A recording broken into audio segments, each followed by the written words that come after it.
दोस्तों, इस धरती पर अनगिनत योद्धा हुए, लेकिन क्या आपके दिमाग में ये सवाल नहीं चलता है कि आखिरकार इस धरती पर असली सम्राट कौन था? ये सवाल हम सबके दिमाग में चलता है। तो आइए जानते हैं इस धरती पर असली सम्राट कौन था। एक कहानी के माध्यम से जानेंगे।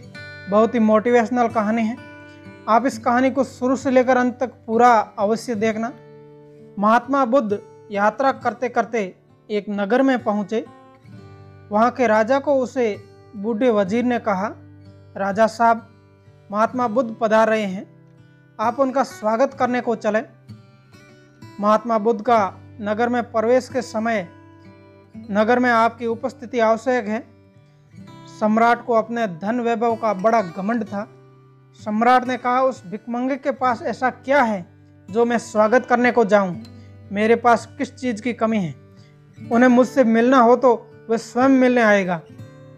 बूढ़े एवं ज्ञानवर्धक वजीर को राजा की मति पर तरस आया कि मेरा कैसा दुर्भाग्य है जो मैं ऐसे राजा का वजीर हूँ। उसकी आंखें आंसुओं से भर आई। राजा ने वजीर को कभी रोते हुए नहीं देखा था। आज उसे रोता हुआ देखकर राजा बहुत हैरान हुआ। राजा ने पूछा, तुम रो क्यों रहे हो? वजीर ने कहा, पहले आप मेरा त्याग पत्र स्वीकार कर लें। आपकी सेवा से मुक्त होना चाहता हूँ। वजीर राजा के लिए बहुत ही महत्वपूर्ण व्यक्ति था। राज्य व्यवस्था को चलाने में बड़ी मेहनत करता था। राजा तो शराब और सुंदरियों के नाच गान और भोग विलाप में ही लिप्त रहता था। वजीर की बुद्धिमत्ता से ही राज्य सुव्यवस्थित रहता था। वह यदि पद से हट जाए तो राज्य व्यवस्था बिगड़ जाने वाली थी। राजा ने कहा, नहीं नहीं, क्या इतनी सी बात से त्याग पत्र दोगे? मेरी बात में तो मुझे कोई गलती नहीं दिख रही है। वजीर बोला, गलती बहुत है राजा साहब। मैं त्याग पत्र देकर आपको गलती बताऊंगा, क्योंकि जब तक आप त्याग पत्र नहीं देते तब तक आपका मैं नौकर हूँ, और एक नौकर के मुंह से आप गलती सुनना पसंद नहीं करेंगे, और मैं हिम्मत नहीं जुटा पाऊंगा आपको गलती बताने का। तब राजा साहब बोले, तुम गलती पहले बताओ, मैं नाराज नहीं होऊंगा। पहले ही मैं आपको क्षमा कर देता। तुम्हारी गलती यह है कि तुम्हारे पास जो है वह बुद्ध के पास भी था।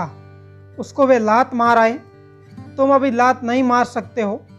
और बुद्ध के पास जो है उसे पाने में तुम्हें अभी कई जन्म लग जाएंगे। पाना तो दूर, बुद्ध के पास जो है उसे तुम अभी देखने की भी क्षमता नहीं रखते। तुम्हारे पास वो आंखें ही नहीं हैं जो देख सके कि बुद्ध के पास क्या है। इसलिए तुम समझ रहे हो कि बुद्ध भिखारी है। मैं कहता हूँ तुम भिखारी हो और बुद्ध सम्राट है। या तो चलो मेरे साथ बुद्ध के स्वागत के लिए उनके चरणों में सिर रखो, या मेरा त्याग पत्र स्वीकार करो। मैं ऐसे व्यक्ति के नीचे काम नहीं कर सकता जो इतना अंधा है। वजीर ने बड़ी कीमती बात कही, तुम्हारे पास कितना ही धन हो तो भी जिनके पास राम धन है उनके सामने तुम गरीब हो। तुम्हारा पद कितना भी ऊंचा हो तो भी जिनको आत्म पद मिल गया है उनके आगे तुम्हारी क्या हैसियत है? दोस्तों, आप समझ गए होंगे कि असली सम्राट कौन है। तो कमेंट करके ज़रूर बताएं।